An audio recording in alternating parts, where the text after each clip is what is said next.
Problema rito. Ano yung kampanya ko? Yung kampanya mo, ititin mo, putang ina ka. Utang na loob naman, boy. Binayaran ka lang. Magkano ba binayad sa'yo? Matakita mo? Oo. Bete. Bukas na bukas. Papadala ko, iurong mo yung kandidatura mo. Sana pala, noon mo pa kami binigyan ng 20 million. Sana, noon pa, tayo nang magkakampi. Huwag ka mag-alala, boy. Pag ako nanalo, hindi ko kayo pababayaan. Nga iniisip ko eh. Maunang bayad pa lang kasi yung 20 mil. 50,000 bukas na bukas din, iurong mo na yung kandidatura mo. Wala kami bayaran. Sigurado ka? Bakit hindi mo dali dito si Margaret?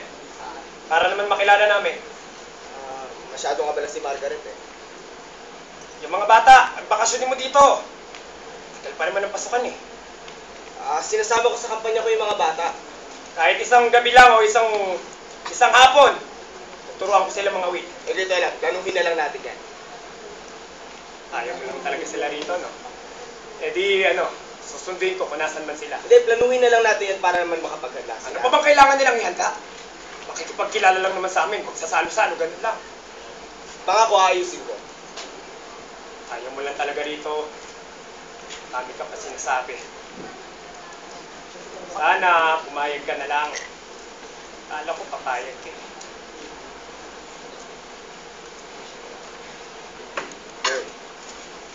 Utang ina mo! Ina! Ito ka lang sa matatalo mo ko. Habang tinitingnan mo ang pasyente para malaman tungkol sa nutrisyon, maghapon, magdamag ako humihila ng lambat at sumasagwan ka ako. Utang na loob, boy! Maawa ka kay Margaret at sa mga pamangkin mo! Hindi ako tinitinda ng Margaret ngayon. At yung mga pamangkin naman sinasabi mo, hindi mo pa sila nakikita. Tulungan niyo ako! Tulungan niyo ako! Tulungan niyo ako! Tulungan niyo ako! Mapatayin ako rito! Tangina mo! Hindi na nila kilala si Gong Chef. Hindi ka na talaga dito. Tangina mo, boy! Akong pag-asa ng bahay na to! Tangina mo! Mapatayin mo na ka! Napakayabang mo pa rin! Boy! Maawa ka, boy! Poki! Tawagin mo akong Poki!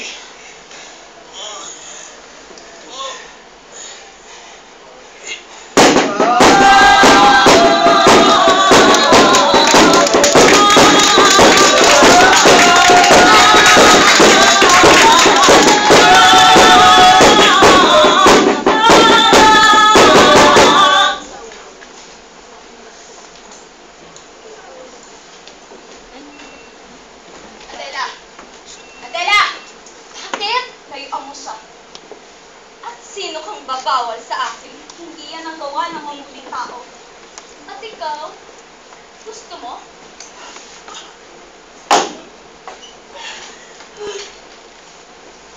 Makapagtitig ka? Sumasama ka na!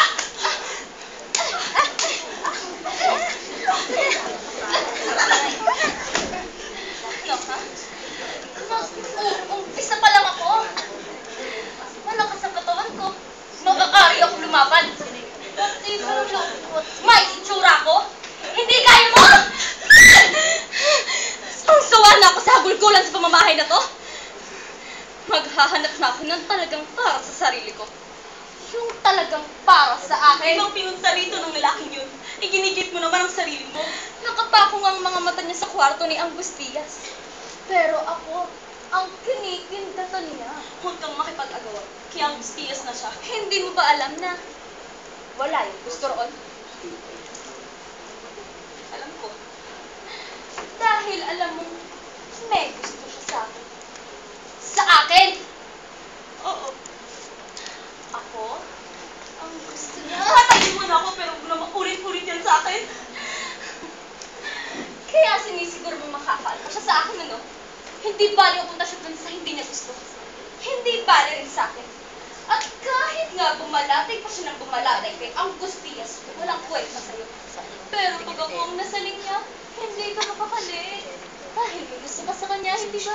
Hindi ba may gusto ka? May gusto ka, hindi ba ako? Wala na akong kinatihiyak.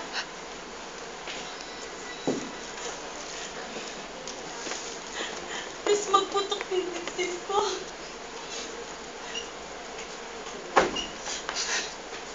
Mahal na mahal ko siya. Oh, Martelo. Huwag ako ang sisihin na. Huwag mo akong labungin! Hindi mo ako magugoyo.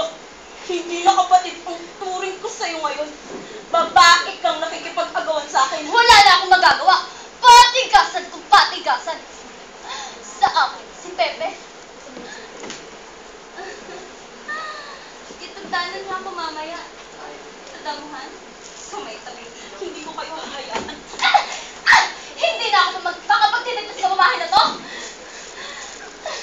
Pagkatapos kong matikman na mahalikan niya, gagawin ko kahit anong gusto niya ipagawa sa akin. At kahit tugisin ako ng buong bayan at sunugin nila ng sunugin, ang akala mo naman ng babait nila, ipagmamalakot na sa kanila na kirita ko ng asawa nung may asawa. Hilang ka. Pakasal siya kay Angustias kung gusto niya. Walang kwenta sa akin. Magkukulong ako sa isang maliit na bahay kahit saan. Para lang mapuntahan niya anumang oras sa may sila. Anumang oras na magusto. Hindi kita kamayakan. Mapapatay mo muna ako. Hindi lang ikaw ang lalapanan ko! Kahit ang pinakamabangis na kabayo, maigugup mo na lang ang loob ko! Tinuin! Mapapatigang tayo ko sa'yo! Punong-puno na ng taba ang loob ko! Baka hindi ko naman pag-iwanan! Utos na magmahalan tayong magkakapatid. Hayaan mong kastiguhin ako ng Diyos ngayong alam ko na kung anong klase ang gaya mo.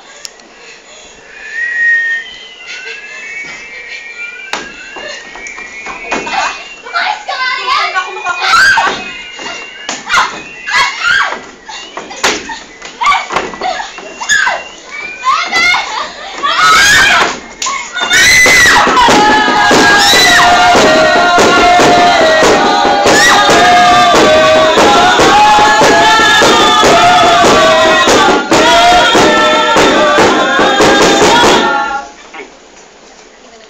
Sayong, makinig ka.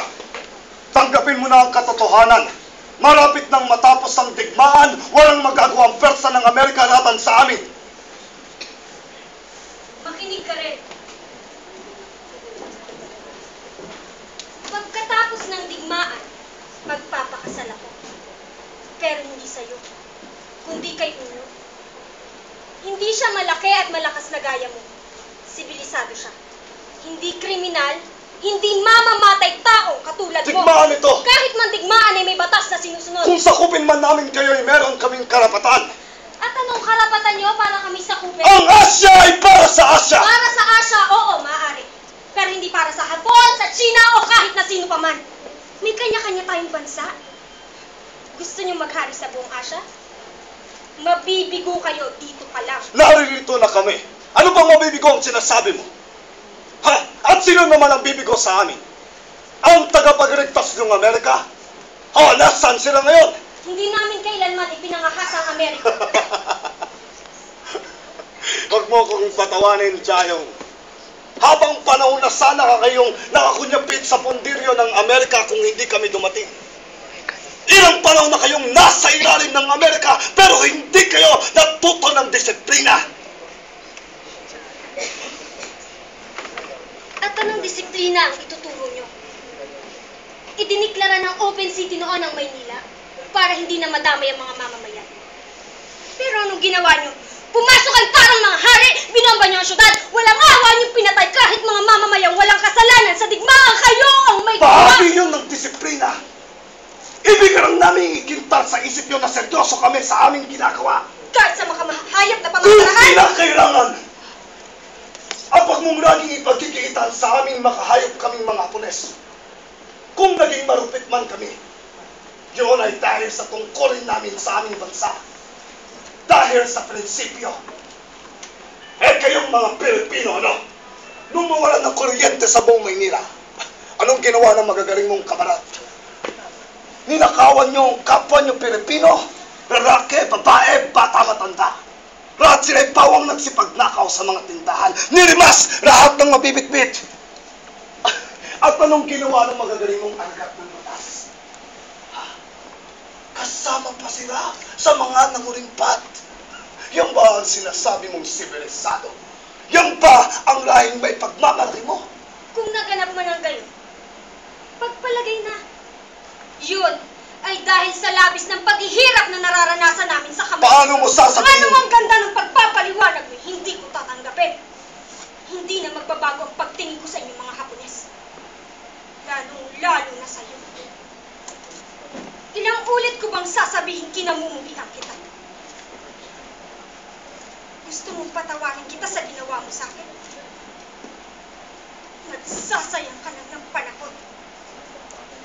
Hindi ang klase mo ang ipapalit ko kayo. Mahal mo siya. Mahal na mahal. Naiintindihan mo? Disgrasyada ako. Pero alam ko maiintindihan niya yun.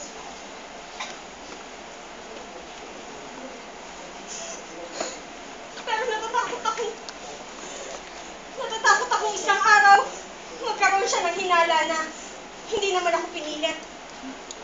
Nakusa akong ibinigay ang sarili ko, kapalit ng pagkain, kapalit ng kaginhawahan sa buhay. At kapag nakasal kaming dalawa, paano ang magiging pagsasama na kung nakapagitan sa amin ang anak mo? Isang Hapones?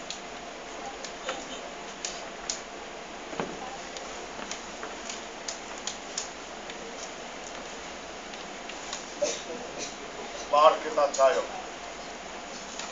Papakasal tayo. Pakakasal? Pakakasal? Pakakasal! Lumayas ka! Lumayas ka! Lumayas ka!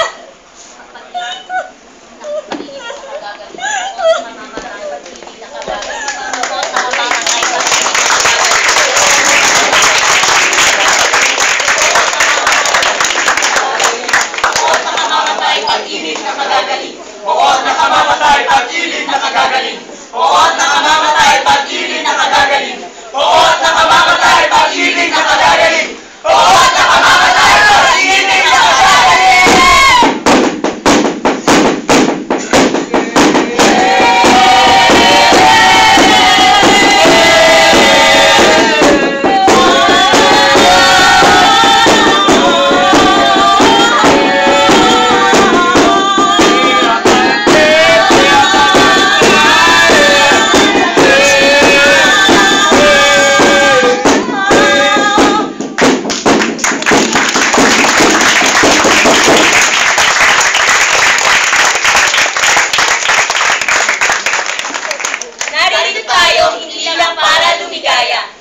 Narito rin tayo para magtiis at tanggapin kung ano ang mga darating. At magsigapang hindi maging masyadong malubha ang buhay!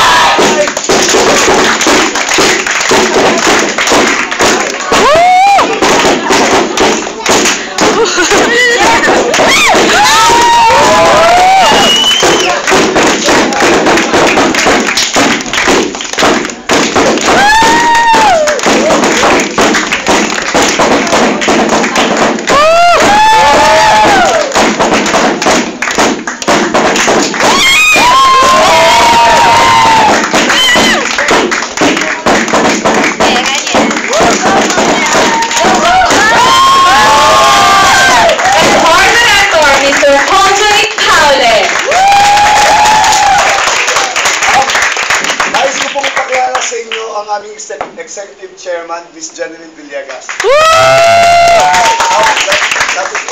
Ayan, inaniya ko po yung actors na pumunta sa stage. Muli po, kami po ang PUP Singing Live Hall Repertory, ang resident theater group sa PUP. So, nais po natin kayong imbitahan pag may mga production po kami gagawin. Kadalasan po, libre lang po yung palabas namin para po sa lahat po, sa students ng PUP at sa mga outsiders. So, muli po, maraming pong salamat sa panonood ninyo.